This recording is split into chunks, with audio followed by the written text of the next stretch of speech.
आओ बच्चों, पढ़ते हैं कहानी मज़ा खटोला। मज़ा खटोला किताब का यह भाग्य हास्य या हंसी की रचनाओं का है। किसी बात या रचना में ऐसा क्या है कि उसे सुनने या पढ़ने से हमें हंसी आ जाती है? इस प्रश्न का उत्तर हम एक चुटकुले की मदद से ढूंढ सकते हैं।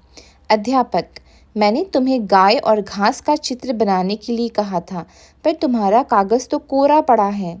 दिनेश: सर, मैं घास और गाय का चित्र बना रहा था, पर जब तक चित्र पूरा होता, गाय घास खाकर अपने घर चली गई।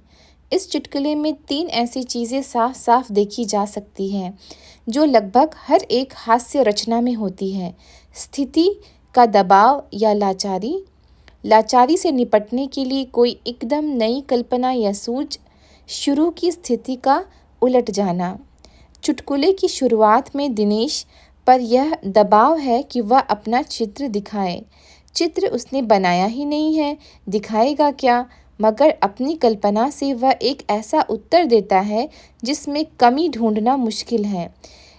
उसके उत्तर को हम कल्पनाशील कह सकते हैं। जो चीज़ हमें हंसने के लिए मजबूर करती है, वह यही कल्पनाशीलता या सूझबूझ है जो एक दबाव वाली स्थिति को बदल देती है। इस तरह देखें तो हम कह सकते हैं कि हर हास्य रचना एक काल्पनिक स्थिति का निर्माण करती है। हमें हंसाकर वह रोजाना की वास्तविक दुनिया या जिंदगी के दबाव से थोड़ी देर के लिए मुक्ति मिलती है। हास्य रचनाएं हमें कुछ सिखाने की कोशिश नहीं करती, वो केवल हंसाती हैं। पर ऐसी रचनाओं को गौर से देखकर हम यह समझ सकते हैं कि कोई रचना या उसकी भाषा हमें क्यों और कैसे हंसाती है। ऊपर की गई 3 विशेषताओं को इस खंड में शामिल रचनाओं में ढूंढा जा सकता है। चावल की रोटियां शीर्षक नाटक में कोको नाम के लड़के की लाचारी बढ़ती चली जाती है। चावल की रोटियां अकेले बैठकर खाने की उसकी इच्छा अंत तक पूरी नहीं होती। दूसरी तरफ एक दिन की बादशाहत में रोज़ाना रहने वाली स्थिति उलट जाती है। घर के बड़ों को एक दिन बच्चों की तरह जीना पड़ता है। उल्टी हुई स्थिति का मज़ा हम गुरु और चेला में भी देख सकते हैं। यह एक ऐसी अंधेरी नगरी की कहानी है जहाँ हर चीज़ एक समान कीमत पर बिकती है।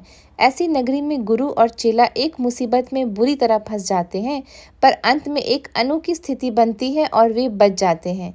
इस कविता की भाषा पर ध्यान दें तो हम शब्दों और मुहावरों के प्रयोग से छिपी हंसी को पहचान सकते हैं। स्वामी की दादी शीर्षक कहानी में स्वामीनाथन के भोले भाले प्रश्न सुनकर उसकी दादी मन ही मन खुश होती है। शायद 2 बातें इस कहानी को मज़ेदार बनाती है। एक, दादी स्वामी के सवालों को बहुत ज़्यादा गंभीरता से लेती है। दूसरी, दादी पोता दोनों में अपनी अपनी बात कहने की उतावलापन और होड़ होती है। पहेली बुझाने वाली कहानियाँ भी एक अलग तरह की आनंद देती हैं। अकबर बीरबल के किस्से इसलिए लोकप्रिय हैं कि उनमें अकबर के कठिन प्रश्नों का जवाब बीरबल बड़ी चतुराई से देते हैं। गोनू झा के किस्से भी इसी प्रकार के हैं। मज़ा देने वाली रचनाओं को हम एक और कोण से देख सकते हैं। हाजिर जवाबी, व्यंग्य और हंसाने वाली परिस्थितियाँ, घटनाक्रम तथा अतिशयोक्ति। यदि हम मज़ा खटोला की रचनाओं को इस दृष्टि से देखें तो गुरु और चेला तथा गोनू झा के किस्से बिना जड़ का पेड़, हाजिर जवाबी और सूझबूझ के नमूने हैं। चावल की रोटियां और एक दिन की बादशाहत में हास्य के तत्व परिस्थितियों और घटनाक्रम से पैदा होते हैं।